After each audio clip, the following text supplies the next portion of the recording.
आइए ऐसे जिए कि जिंदगी जिंदा रहे और हमारी मौत पे जिंदा रहे। आइए ऐसे जिए कि जिंदगी जिंदा रहे और हमारी मौत भी जिंदा रहे। चुप नहीं बैठे कोई यूं हाथ धर पर हाथ पर, चुप नहीं बैठे कोई यूं हाथ धर कर हाथ पर, आदमी के खून में कुछ खलबली जिंदा रहे, कुछ खलबली जिंदा रहे।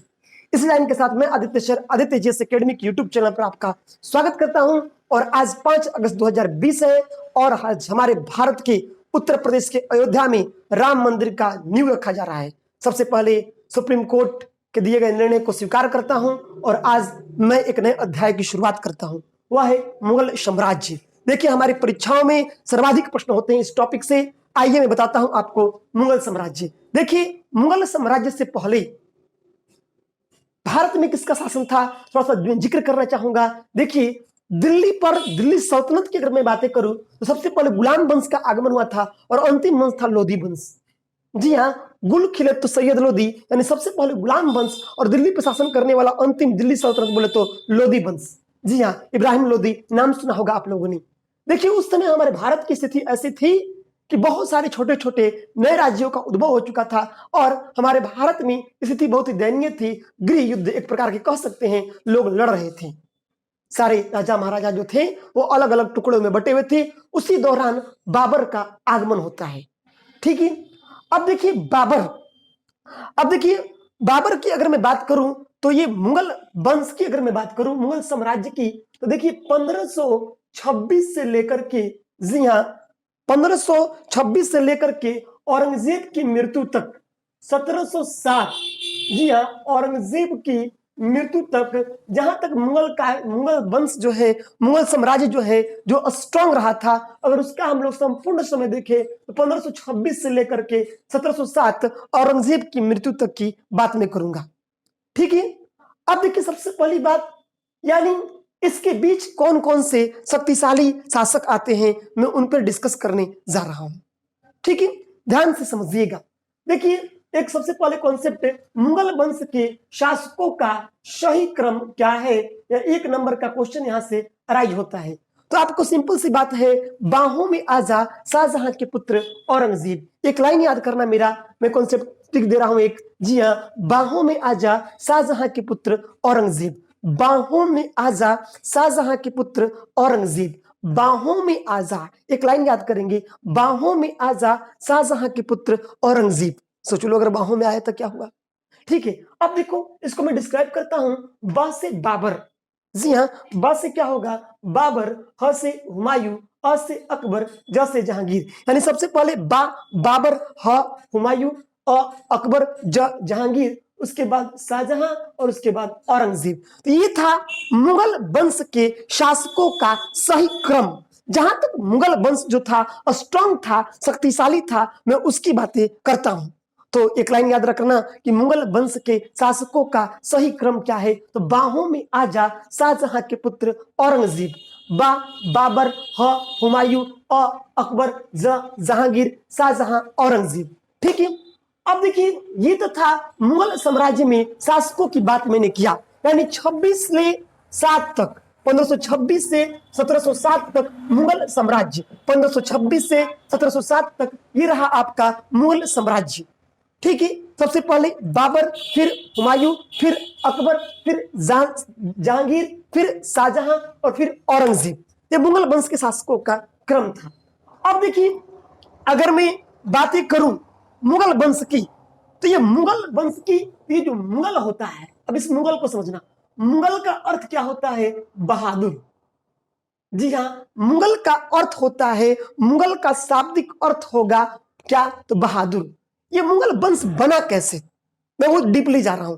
मुगल का अर्थ क्या होगा, बहादुर। और ये मुगल वंश बना कैसे, तो 2 वंशों के, जी हाँ, 2 वंशों से उत्पन्न लड़ाकू, जी हाँ, 2 वंशों से उत्पन्न लड़ाकू योद्धाओं के समूह को क्या कहा गया, मुगल वंश कहा गया। 2 वंशों, जी हाँ, 2 वंश था, जी हाँ, 2 वंश था, कौ वंश, जी हाँ, 2 वंश के, जी हाँ, 2 वंशों के, 2 वंशों से उत्पन्न एक लड़ाकू, मतलब कि योद्धाओं का समूह, दो वंशों से उत्पन्न एक लड़ाकू योद्धाओं का समूह ही से बना क्या आपका मुगल वंश। जी हाँ, मुगल वंश। मंगोल पर्स तुर्क, जी हाँ, मंगोल पर्स तुर्क किससे बना? तो मंगोल पर्स तुर्क, ये मंगोल और तुर्क से मिलकर बनते हैं मुगल वंश।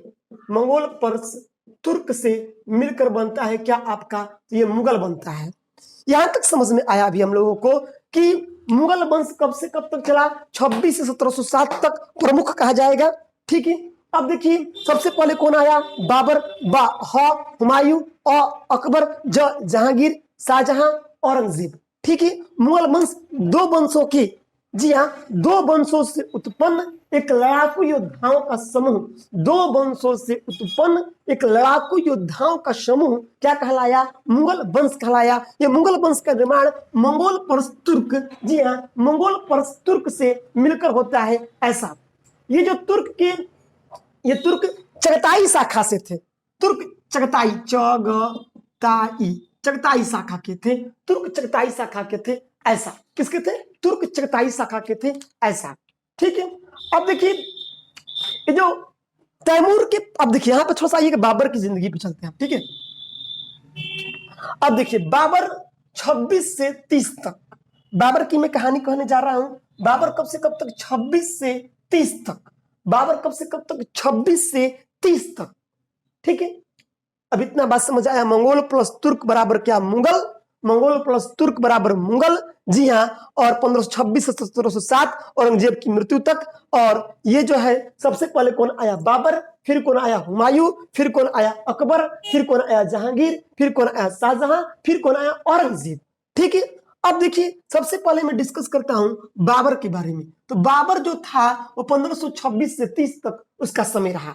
1526 से 30 तक किसका समय रहा? बाबर का। ऐसा अब देखिए समझिएगा बाबर के बारे में। अब मैं इसको नाम पर समझाऊंगा, समझिएगा।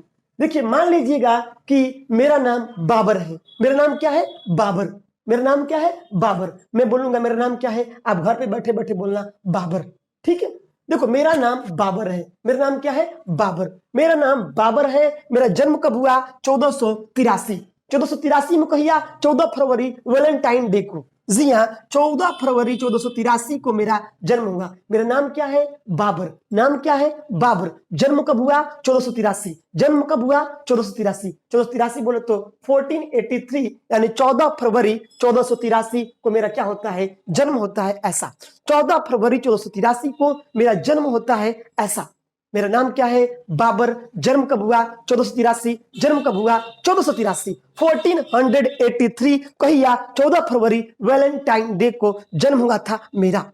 मेरा नाम क्या है? बाबर। जन्म कब हुआ? 1483 कहिया 14 फरवरी। जी हाँ, कहिया 14 फरवरी। मेरे पापा जी का नाम उमर शेख मिर्जा और माँ का नाम कुतलग निशा निगार खानम। पिता का नाम क्या था? उमर शेख मिर्जा। उमर उमर उमर उमर उमर उमर शेख मिर्जा। पिता का नाम क्या था? उमर शेख मिर्जा। माता का नाम क्या था? कुतलग निशा निगार खानम। कुतलग निशा निगार खानम। माँ का नाम क्या था? कुतलग निशा निगार खानम। आप याद कीजिएगा कुतलग खानम। रोकूंगा आपको थोड़ा सा यहाँ पे। मेरा नाम क्या है? बाबर। जन्म कब हुआ? 1483। पिताजी का नाम उमर शेख मिर्जा। मेरे पापा का नाम क्या था? उमर शेख मिर्जा। और माँ का नाम क्या था? कुतलग निशा निगार खानम। कुतलग खानम आप याद कीजिएगा। देखिए मेरा नाम का पूरा नाम, मेरा कभी कभी परीक्षाओं में क्वेश्चन बनता है, तो मेरा पूरा नाम जहीरुद्दीन मोहम्मद बाबर था। मेरा पूरा नाम क्या था? जहीरुद्दीन मोहम्मद बाबर। और मेरे नाम का अर्थ था बाघ। जी हाँ, मैं बाघ था। मैं क्या था? बाघ था। अब देखिए उमर शेख मिर्जा ये तैमूर का वंशज। मैं अपने पिता की ओर से तैमूर का वंशज था और माता की ओर से चंगेज खान का वंशज था। जी हाँ, पिता का ये खुद क्वेश्चन आया हुआ है। पिता की ओर से तैमूर का वंशज था, माता की ओर से किसका? चंगेज खान का मैं वंशज हुआ करता था। ऐसा पिता की ओर से तैमूर, पिता की ओर से तैमूर, माँ की ओर से चंगेज खान। जी हाँ, तो माँ कौन थी? चंगेज। पिता कौन थे? तैमूर। ऐसा मान लेना है। मेरा नाम बाबर है, जन्म 14 फरवरी 1483 को। जी हाँ, पापा जी का नाम उमर शेख मिर्जा, माता जी का नाम क्या था कुतलग निसा निगार खानम, मेरा पूरा नाम क्या था जहीरुद्दीन मोहम्मद बाबर। मेरा नाम का अर्थ क्या होगा बाघ, मुगल का अर्थ क्या होगा बहादुर। पहले कौन आया था सबसे पहले बाबर, उसके बाद कौन आया हुमायूं, उसके बाद कौन आया अकबर, उसके बाद कौन आया जहांगीर, उसके बाद कौन आया शाहजहां, उसके बाद कौन आया औरंगजेब। जी हाँ, बाबर के नाम का अर्थ क्या हुआ बाघ, पूरा नाम क्या जहीरुद्दीन मोहम्मद बाबर, पिता का नाम क्या था उमर शेख मिर्जा, पिता की ओर से किसका वंशज तैमूर का, माता की ओर से कौन था चंगेज खां, मां की ओर से चंगेज खां। थोड़ी सी आगे और बढ़ते हैं। अब देखिए, मेरा जन्म ट्रांस ऑक्सियाना का एक छोटा सा राज्य था, फरगना बोले तो अफगानिस्तान। मेरा जन्म ट्रांस ऑक्सियाना का एक छोटा सा भूभाग था, फरगना। तो मेरा जन्म कहां पर हुआ, तो ये फरगना में मेरा जन्म हुआ। जी हाँ, अफगानिस्तान फरगना, ऐसा जन्म कहां पे हुआ, तो ये फरगना में मेरा जन्म हुआ। जी हाँ, यहीं पे मेरे पिताजी एक जमींदार हुआ करते थे। क्या करते थे, जमींदारी करते थे। इस भूभाग के, छोटे से भूभाग के जमींदार थे हमारे पिताजी। जी हाँ, सिंपल सी बात है, जहाँ पिता रहता है तो 90% उसी के क्षेत्र में बच्चे जन्म लेते हैं, या फिर नानी घर या उसके घर, दो ही केस। तो मैं अपने पिता के घर, जी हाँ, एक फरगना नामक स्थान पर मेरा जन्म हुआ, अफगानिस्तान में। ऐसा मैं गद्दी पकड़ा 1494 में। उस समय मेरी अवस्था 12 वर्ष की हो रही थी, 11 साल कुछ महीने, 12 वर्ष की अवस्था चल रही थी। ठीक है, तो मैं गद्दी पकड़ा 1494 में। गद्दी का नाम क्या था, फरगना, वही फरगना। गद्दी का नाम क्या था, फरगना। गद्दी का नाम क्या था, फरगना। गद्दी का नाम क्या था, फरगना। गद्दी का नाम क्या था, फरगना। ठीक है, तो गद्दी का नाम क्या था, फरगना। ठीक है, फिर से समझना, मेरा नाम क्या है बाबर। जन्म कब हुआ, 1483। गद्दी कब पकड़ा, 1494। गद्दी कब पकड़ा, जन्म की, जी हाँ, 1483 और 1494। ठीक है, तो 1483 और 1093 194, यानी जन्म के 11 वर्ष बाद में कहां पर बैठ गया, तो गद्दी पर बैठ गया। दम 12 वर्ष की मेरी अभी आयु हो रही थी, अवस्था चल रही थी, और मैं गद्दी पकड़ लिया फरगना की। ठीक है, फिर से रिपीट करता हूं, मुगल, मुगल का अर्थ क्या होगा बहादुर। ये कितने लोग को, तो मंगोल पर तुर्क बराबर क्या होगा मुगल। जी हाँ, और 1526 से 1707 तक मुगल वंश का ख्यातिपूर्ण समय रहा है। और सबसे पहले कौन आया, बाबर, फिर हुमायूं, फिर अकबर, फिर जहांगीर, फिर शाहजहां, फिर औरंगजेब। बाहों में आजा शाहजहां के पुत्र औरंगजेब। ठीक है, बाबर मेरा नाम क्या है, बाबर नाम का अर्थ बाघ, पूरा नाम जहीरुद्दीन मोहम्मद बाबर, पिता का नाम उमर शेख मिर्जा, किस वंश से, तैमूर के वंशज थे। मां का नाम कुतलग निसा निगार खानम, किसके वंशज थे, चंगेज खान के वंशज थे। और मेरा जन्म कब हुआ, 14 फरवरी 1483 को। जन्म 1483, गद्दी 1494, कहां की, फरगना की। फरगना कहां है, ट्रांसऑक्सियाना का एक छोटा सा भूभाग, वह क्या था, फरगना, अफगानिस्तान में जन्म लेता है कौन, बाबर। ठीक है, अब कहानी को थोड़ा सा और आगे ले चलते हैं।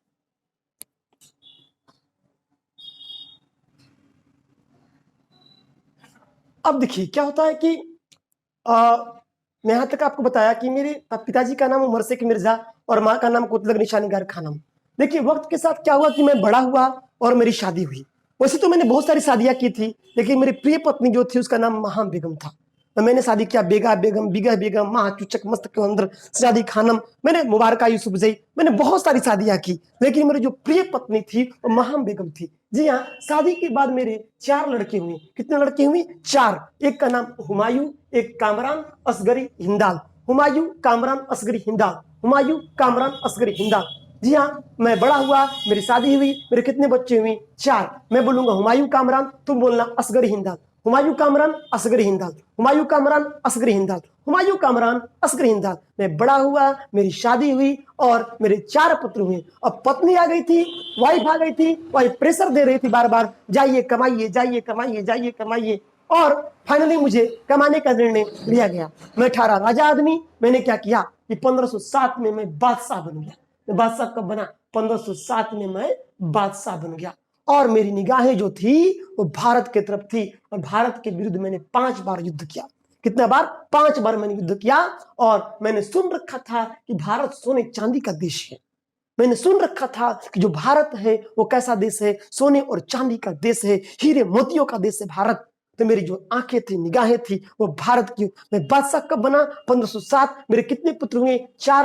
हुमायूं, कामरान, असगरी, हिंदाल। हुमायूं, कामरान, असगरी, हिंदाल। भारत पर कुल आक्रमण में 5 बार किया। और मैंने सुन रखा था कि भारत जो है सोने, चांदी, हीरे, मोतियों का देश है, ऐसा। इस कारण से मेरी आंखें जो थी, निगाहें जो थी, वो भारत की तरफ चली गई थी। अब बात करते हैं थोड़ी सी और आगे। तो मैंने क्या किया जब मैं 1507 में बादशाह बन गया? जी हाँ, मैंने भारत में बादशाह कब बना? 1507। जी हाँ, बादशाह कब बना? 1507। और मैंने क्या किया? 2 तोपचिया निशानेबाज रखे, एक का नाम उस्ताद अली और एक का नाम मुस्तफा। उस्ताद अली और मुस्तफा, उस्ताद अली और मुस्तफा। मेरे कितने निशानेबाज थे? 2। कितने निशानेबाज थे? 2। एक उस्ताद अली, मुस्तफा, उस्ताद अली, मुस्तफा, उस्ताद अली, मुस्तफा। मेरे कितने निशानेबाज? 2। एक का नाम उस्ताद अली, एक का नाम मुस्तफा, एक का नाम उस्ताद अली, एक का नाम मुस्तफा। ठीक है, उस्ताद अली और मुस्तफा मेरे 2 निशानेबाज थे, मेरे 2 तोपची थे। मैं बादशाह कब बना? 1507 में। भारत पे आक्रमण कितनी बार किया? 5 बार। मैंने सुन रखा था कि भारत सोने, चांदी, हीरे, मोतियों का देश है, इसलिए मेरी निगाहें भारत की तरफ पड़ गई। और मेरे कितने निशानेबाज थे? 2। मेरे पुत्र कितने थे? 4। हुमायूं, कामरान, असगरी, हिंदाल। मेरे पिताजी का नाम क्या था? उमर शेख मिर्जा। माता का नाम क्या था? कुतलग निशा निगार खानम। पिता की ओर किसका वंशज था मैं? तो तैमूर का था। माता की ओर किसका था? चंगेज खान का था, ऐसा। अब देखिए और आगे चलते हैं। मेरे कितने निशानेबाज? 2। मेरे कितने तोपची? 2। मेरे तोपची कितने थे? 2। जी हाँ। अब बात करते हैं, तोपची रख लिए तो इनको सैलरी देनी पड़ेगी। तो मैंने क्या किया? इतिहास का प्रथम युद्ध मैंने चढ़ाई कर दिया। किस पे? यूसुफ जई जाति पर मैंने क्या किया? चढ़ाई कर दिया। किस पे मैंने चढ़ाई कर दिया? यूसुफ जई जाति पर मैंने चढ़ाई कर दिया और मैं जीत गया। जी हाँ, अपने आक्रमण में मैंने क्या किया? यूसुफ जई जाति पर मैंने चढ़ाई किया। कब किया? 1519 का समय चल रहा था। मैंने क्या किया? यूसुफ जई जाति पर चढ़ाई कर दिया। सभी लोग मेरे साथ बोलेंगे। ये बताइएगा मुझको, मुगल का अर्थ क्या होता है? जी हाँ, मुगल का अर्थ क्या होता है? बहादुर। मुगल कितने? दो वंशों से मिलकर बना है। जी हाँ। और सबसे बड़ी चीज हम लोगों ने बात किया, बाबर। बाबर का नाम का अर्थ क्या होगा? बाघ। जी हाँ, बाबर का नाम का अर्थ क्या होगा? बाघ। और इसका पूरा नाम क्या होगा? जहीरुद्दीन मोहम्मद बाबर। मेरा नाम क्या है? बाबर। जन्म कब हुआ? 1483। गद्दी कब पकड़ा? 1494। गद्दी कब पकड़ा? 1494। गद्दी का नाम फरगना। पिताजी उमर शेख मिर्जा। माता का नाम क्या था? कुतलग निशा निगार खानम। जी हाँ, मैं बड़ा हुआ, मेरी शादी हुई और मेरे कितने बच्चे थे? 4। कौन कौन? हुमायूं, कामरान, असगरी, हिंदाल। मेरे कितने निशानेबाज थे? 2। कितने थे? 2। कितने थे? 2। जी हाँ, एक का नाम क्या था? उस्ताद अली, एक का नाम क्या था? मुस्तफा। उस्ताद अली और मुस्तफा, उस्ताद अली और मुस्तफा, उस्ताद अली और मुस्तफा, उस्ताद अली और मुस्तफा। मेरे कितने निशानेबाज? 2। उस्ताद अली और मुस्तफा। मैं बादशाह कब बना था? 1507। यानी बाबर ने बादशाह की उपाधि कब धारण की थी? 1507, 1507। मैंने यूसुफ की जाति पर चढ़ाई कब किया था? 1519। भारत के खिलाफ मैंने कितने बार प्रयास किया? 5 बार। जी हाँ, 1519। कहानी थोड़ी सी और आगे चलती है। अब देखिए, बाबर ने 5 युद्ध लड़े, जिसमें कि एक तो ये रहा 1519। अब देखो, इसके 4 युद्धों का मैं क्रम समझाता हूं, जैसे हम लोग उधर समझे कि मुगल वंश के शासकों का क्रम, बाबर, हुमायूं, अकबर, जहांगीर, शाहजहां, औरंगजेब। पढ़े ना कि बाहों में आजा शाहजहां के पुत्र औरंगजेब। अब देखिए, एक लाइन याद करना। ये लाइन मेरी नहीं है, बट मुझे अच्छा लगा, मैंने ले लिया। पानी पिया, खाना खाया, चांद देखा और घाघरा का डांस करते करते सो गया। एक लाइन याद करने से, बाहों में आजा शाहजहां के पुत्र औरंगजेब याद की, ठीक वैसे ही लाइन याद करो कि पानी पिया, खाना खाया, चांद देखा और घाघरा का डांस करते हुए सो गया। पानी पिया, खाना खाया, चांद देखा और घाघरा का डांस करते हुए सो गया। पानी, मैं बाबर हूं यार, पहले पानी पिया, बाद में खाना खाया। मैं पानी कब पिया? 1526 में। खाना 1 साल पानी पीते रह गया। 27 में खाना खाया, 28 में चांद देखा और 29 में घाघरा का डांस हुआ दबा के। ठीक है, तो पानी कब किया? 26 में। खाना कब खाया? 27 में। चांद कब देखा? 28 में। घाघरा का डांस कब हुआ? 29 में। और मैं सो गया। सो गया मैं कब? 1530 में। मैं सो गया 1530 में। पानी पिया, खाना खाया, चांद देखा और घाघरा का डांस करते हुए सो गया। पानी से पानीपत, खाना से खानवा, चांद से चंदेरी, घाघरा से घाघरा, सो गया से मर गया, पानी पिया पानीपत, खाना खाया खानवा, चांद देखा चंदेरी, घाघरा से घाघरा, सो गया मर गया। अभी नहीं मरूंगा, ये बहुत कुछ करूंगा। पानी कब पिया था 26 में, खाना कब खाया 27 में, चांद कब देखा 28 में, घाघरा का डांस कब हुआ जी हाँ 29 में, और सो कब गया 1530 में। तो पानीपत का पहला युद्ध कब हुआ तो 1526 में। ठीक है। खानवा का कब हुआ 27 में, चंदेरी कब हुआ 28 में, घाघरा कब हुआ 29 में, सो कब गया 30 में। बाबर की मृत्यु कब हुई थी 1530 में। तो पानीपत की लड़ाई कब होती है भैया 1526, खानवा कब होता है 1527, चंदेरी कब होता है 1528, और घाघरा कब होता है 1529 में। अब ये लड़ाई जब होगा तो कोई अकेले तो लड़ेगा नहीं, सामने कोई होना जरूरी है। तो इब्राहिम के सांगा, मेदनी के अफगान, याद करना, इब्राहिम के सांगा और मेदनी के अफगान। फिर वो लाइन याद करेंगे, जैसे बाहों में आजा शाहजहां के पुत्र औरंगजेब, ठीक वैसे पानी पिया खाना खाया चांद देखा और घाघरा डांस करते हुए सो गया। पानी कब पिया 26, खाना का 27, जी हाँ चांद कब देखा 28। चांद से याद आया, ऐ चांद, लोग कहते हिंदू की मुस्लिम, बोलते तुम हिंदू हो कि मुस्लिम है। अरे यार मैं कहता हूं हम न हिंदू बनेगा न मुसलमान बनेगा, तू इंसान की औलाद है, इंसान बनेगा। जी हाँ। तो चांद की बात करें, चांद की, तो मैंने एक बार पूछा, ऐ चांद जरा अपनी मजहब बता दे, ऐ चांद जरा अपनी मजहब बता दे, ईद भी तेरी और तीज भी तेरी। पहले चांद से तो मजहब पूछ लो, अरे हिंदू और मुसलमानों तो लड़ रहे हो। तो पानीपत की पहली लड़ाई 1526, खानवा 27, चंदेरी 28, और घाघरा कब हुआ आपका 29, बाबर मर कब गया 30 में। इब्राहिम के सांगा, मेदनी का अफगान, 1 2 3 4, 1 2 3 4, इब्राहिम के सांगा, मेदनी का अफगान, यानी पानीपत इब्राहिम लोदी, खानवा के साथ राणा सांगा, चंदेरी के साथ मेदनी राय, और घाघरा अफगानों के साथ घाघरा का दबा के डांस हुआ। ठीक है। इब्राहिम के सांगा और मेदनी के अफगान, इब्राहिम के सांगा और मेदनी के अफगान। पतिया बुझा रहा, थोड़ा थोड़ा कहानी और आगे ले चलते।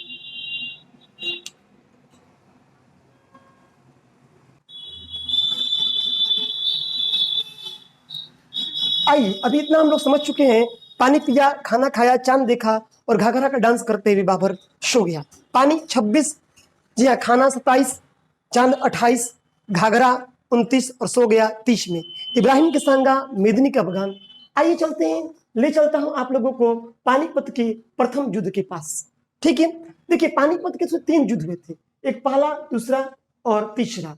अब इसको याद करने का एक तरीका याद कर लो, 26, 56, 61, ये 1761, ये 1526, 1556, 1761। याद करना 26, 56, 61, 26, 56, 61। 1526 में पानीपत का प्रथम युद्ध, 1556 में द्वितीय युद्ध और 1761 में तृतीय युद्ध। 26, 56, 61, 26, 56, 61, 26, 56, 61। तो पानीपत का पहला युद्ध कब हुआ 26 में, दूसरा कब हुआ 56 में, तीसरा कब हुआ 1761 में। 26, 56, 61, 26, 56, 61, 26, 56, 61। हम लोग चलते हैं पानीपत के प्रथम युद्ध जो कि बाबर और इब्राहिम लोदी के बीच हुई थी। ठीक है। देखिए इब्राहिम लोदी को पराजित करके बाबर ने पानीपत का प्रथम युद्ध के बाद भारत में क्या किया, मुगल वंश का स्थापना कर दिया। इब्राहिम लोदी को पराजित कर दिया। पानीपत का प्रथम युद्ध जो कि 21 अप्रैल 1526 को हुआ था, जी हाँ 21 अप्रैल 1526 को हुआ था। इसमें क्या किया, पानीपत का प्रथम युद्ध 21 अप्रैल 1526 को बाबर इब्राहिम लोदी के बीच। और होता क्या है, इब्राहिम लोदी को हराकर भारत में मुगल वंश का वो नींव रख देता है। साथ ही साथ बाबर क्या करता है, पादशाही की भी स्थापना करता है, जिसके अंतर्गत मुगल शासकों को क्या कहा गया, तो बादशाह कहा गया। ऐसा जिसके अंतर्गत मुगल शासकों को क्या कहा गया, तो बादशाह कहा गया। ऐसा जी हाँ, पानीपत के युद्ध के पश्चात बाबर क्या करता है, तो पानीपत के युद्ध के पश्चात जो कि 21 अप्रैल 1526 को हुआ था, उसके पश्चात भारत में मुगल वंश का नींव रखता है। साथ ही साथ पद पातशाही का स्थापना करता है।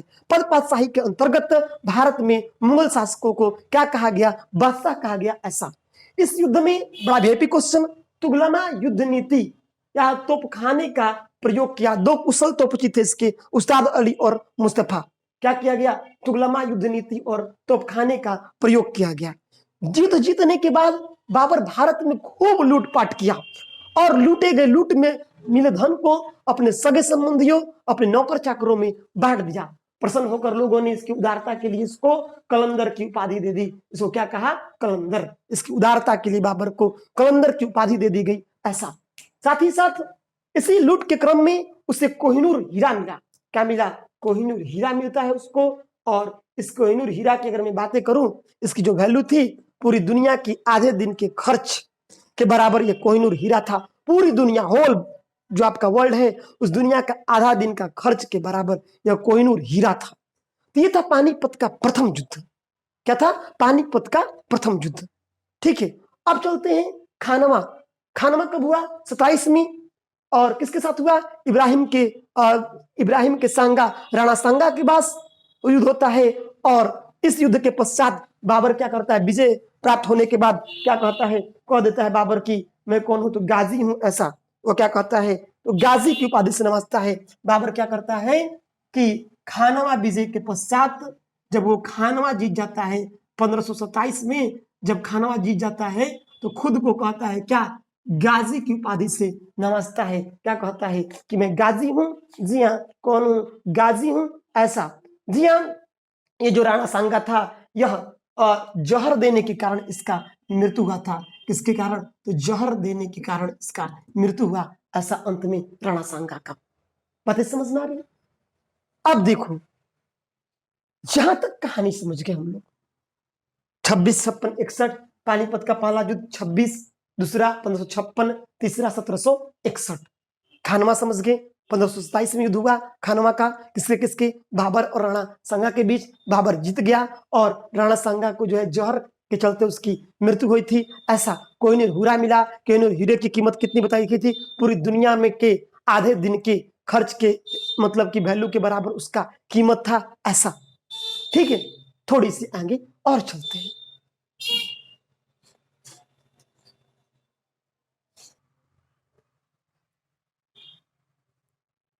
अब चलिए आगे चलते हैं और हम लोगों का अंतिम क्वेश्चन जो है वह खानवा के युद्ध से। देखिए, खानवा के युद्ध में ही बाबर ने क्या किया?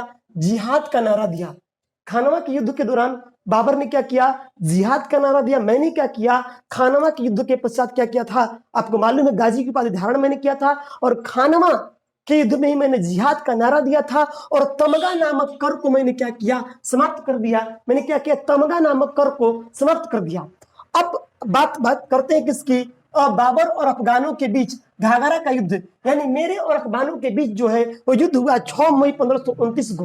मैंने बताया था इब्राहिम के सांगा और मेदिनी के अफगान, इब्राहिम के सांगा और मेदिनी के अफगान। जी हाँ, पानी पिया, खाना खाया, चांद देखा, घाघरा का डांस करते हुए सो गया। घाघरा का डांस के साथ अफगानों के साथ। जी हाँ, याद रखिएगा, खानवा के में बाबर ने, यानी मैंने क्या किया था? जिहाद का नारा दिया था। मैंने क्या किया था? जिहाद का नारा दिया था और तमगा नामक कर को मैंने क्या किया था? समाप्त कर दिया था। तो बाबर और अफगानों के बीच घाघरा का युद्ध होता है 6 मई 1529 को। और इसमें भी मैं क्या करता हूं? जीत जाता हूं। जी हाँ, मेरा नाम ही था बाबर। बाबर का अर्थ बाघ होता है और मैं इस युद्ध में भी जीत गया। कहानी देखिए, घाघरा यह युद्ध जो था जल और स्थल दोनों पर लड़ा गया था। ये जो युद्ध था जल और स्थल दोनों पर लड़ा गया था। घाघरा का युद्ध ये जल और स्थल दोनों पर लड़ा गया था। अब देखिए, इस युद्ध के जीतने के बाद हर जगह सिर्फ और सिर्फ मेरा ही साम्राज्य दिखता था। बातें मैं करूं तो इस युद्ध के पश्चात मेरा साम्राज्य जो है ऑक्सस से घाघरा तक और हिमालय से ग्वालियर तक पहुंच गया। जी हाँ, ऑक्सस से घाघरा तक और हिमालय से ग्वालियर तक पहुंच गया मेरा साम्राज्य। ठीक है, अब देखिए, मैंने कुछ अब कार्य किए। सड़कों की माप के लिए मैंने गजे बाबरी, सड़क की माप के लिए मैंने गजे बाबरी। और मैंने क्या किया? लिपि जो थी मेरी खत ए बाबरी थी। सड़कों की माप के लिए मैंने गजे बाबरी, मेरी लिपि क्या थी? खत ए बाबरी। लिपि क्या थी? खत ए बाबरी। ऐसा, लिपि क्या थी? खत ए बाबरी। लिपि क्या थी? खत ए बाबरी। लिपि क्या थी? खत ए बाबरी। सड़कों के माप के लिए मैंने क्या किया? गज ए बाबरी। मेरी लिपि क्या थी? खत ए बाबरी। और मेरी जो शैली थी, मैं मुंबईयान नामक पद शैली का जन्मदाता भी माना जाता हूं। मैंने एक मुंबईयान नामक पद्य शैली, पद्य समझते हैं ना, तो मैं मुंबईयान नामक पद्य शैली का जन्मदाता भी हूं। ऐसा मैं मुंबईयान नामक पद्य शैली का जन्मदाता भी माना जाता हूं। मैंने अपनी आत्मकथा लिखी जिसका नाम था बाबरनामा, यह तुर्की में था। मैंने अपनी आत्मकथा लिखी जिसका नाम था बाबरनामा, यानी बाबरनामा के लेखक कौन थे? मैं स्वयं बाबर था। मैंने अपनी आत्मकथा लिखी, आत्मकथा का नाम क्या था? बाबरनामा। वो किस भाषा में था? तुर्की में था। वैसे मुझे फारसी से भी बेहद प्यार था, तुर्की मेरी मातृभाषा थी। मैंने क्या किया कि तुजक ए बाबरी का फारसी अनुवाद किया कौन? अब्दुल रहीम खान खाना। ठीक है, अब्दुल रहीम खान खाना। जी हाँ, अब्दुल रहीम खान खाना क्या करता है? गजे बाबरी, सॉरी, तुजक ए बाबरी यानी बाबरनामा का फारसी अनुवाद करता है। मैंने अपनी डायरी में ऋतुओं, वनस्पतियों, फलों इत्यादियों का विवरण दिया। जो मैं अपनी लिखता था, डायरी लिखने का शौकीन था मैंने अपनी डायरी में ऋतुओं का, जी ऋतुओं का यानी सीजन्स का, ये आपकी वनस्पतियों का, फल का, फ्रूट्स का मैंने क्या किया? जिक्र किया था। ऐसा बाग बगीचे, बहता पानी, निर्माण की परंपरा का शुरुआत भी मेरे ही समय में हुआ। मैंने क्या किया? बाग बगीचे और बहता पानी ये शुरुआत किया। चौखाना उद्यान निर्माण की शुरुआत किया। चार बाग मत समझना, वो अकबर के समय हुआ था। तो ये चौखाना उद्यान निर्माण की शुरुआत भी मैंने ही किया था। मैं ही वो बाबर हूं जो जीतता था, केवल और केवल जीतता था। बातें समझ में आ रही है? खते बाबरी, गजे बाबरी, मुंबईयान नामक पद्य शैली। मैं मुंबईयान नामक पद्य शैली में गुनगुनाता था, जी हाँ। तो ये लिपि जो थी, खत ए बाबरी, पद्य शैली मुंबईयान और आत्मकथा बाबरनामा, और फारसी अनुवाद किसने किया था? अब्दुल रहीम खान खाना। भविष्य में अब्दुल रहीम खान खाना जो अकबर आएगा उसके समय में वो नवरत्नों में से एक थे, आप लोग को मालूम होगा। अब ये था बाबर। घाघरा का युद्ध जल और स्थल दोनों पर लड़ा गया। पानी कब पिए? 26 में, खाना कब का 27 में, चांद कब देखे? 28 में। घाघरा का युद्ध कब गया? 29 में। घाघरा का युद्ध जो था जल और स्थल दोनों पर लड़ा गया था। मैंने सड़कों की माप के लिए गजे बाबरी, पद शैली मुंबईयान, लिपि खते बाबरी, आत्मकथा बाबरनामा।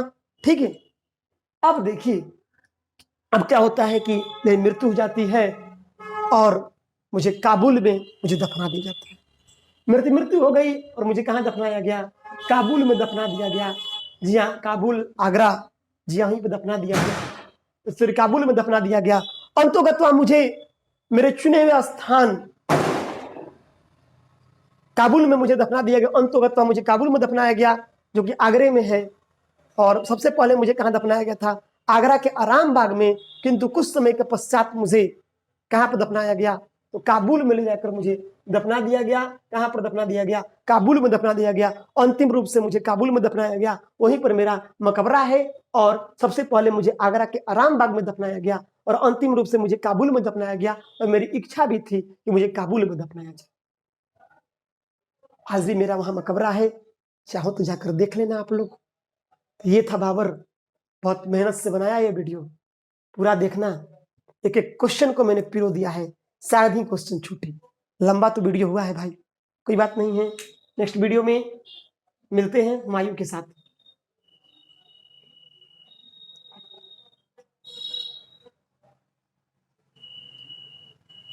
चलिए, हुमायूं के साथ मिलने के पहले थोड़ा सा एक चीज और जिक्र कर लेते हैं, ठीक है?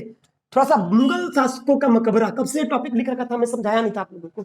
बाबर मर चुका है, मकबरा उसका अंतिम रूप से कहां पर? काबुल में है। तो देखो, बाबर काबुल, बाबर का मकबरा काबुल देखने जाना है। बाबर का मकबरा काबुल, हुमायूं दिल्ली। बाबर काबुल, हुमायूं दिल्ली, बाबर काबुल, हुमायूं दिल्ली, बाबर काबुल, हुमायूं दिल्ली। अकबर सिकंदरा, अकबर कहां पे? सिकंदरा। बाबर काबुल, बाबर काबुल, हुमायूं दिल्ली, हुमायूं दिल्ली, और अकबर सिकंदरा, और औरंगजेब, और औरंगाबाद, और औरंगजेब, और औरंगाबाद, और औरंगजेब, और औरंगाबाद। बाबर का मकबरा कहां पर है? काबुल में। हुमायूं कहां पर है? दिल्ली में। औरंगजेब कहां पर है? औरंगाबाद। और देखिए, अकबर सिकंदरा, अकबर सिकंदरा और शाहजहां आगरा, शाहजहां आगरा, शाहजहां कहां पे? आगरे में। और जहांगीर कहां? लाहौर। जहांगीर कहां पे? लाहौर में। तो ये था, बाबर गया काबुल में, हुमायूं धस गया दिल्ली में, और औरंगजेब और यह अकबर कहां पर? सिकंदरा में। अकबर कहाँ पर? सिकंदरा में। जहांगीर कहाँ? लाहौर में। जहांगीर कहाँ पे? लाहौर में। जी हाँ। तो इसी के साथ मिलता हूं अगले वीडियो में। आप सभी लोगों को शाम के होने वाले टेस्ट में स्वागत है और आप सभी लोगों को मेरा जय हिंद है। स्टे सेफ, घर में रहें और मेरा फी भी पेमेंट कर दें। सभी लोगों को जय हिंद, लव यू।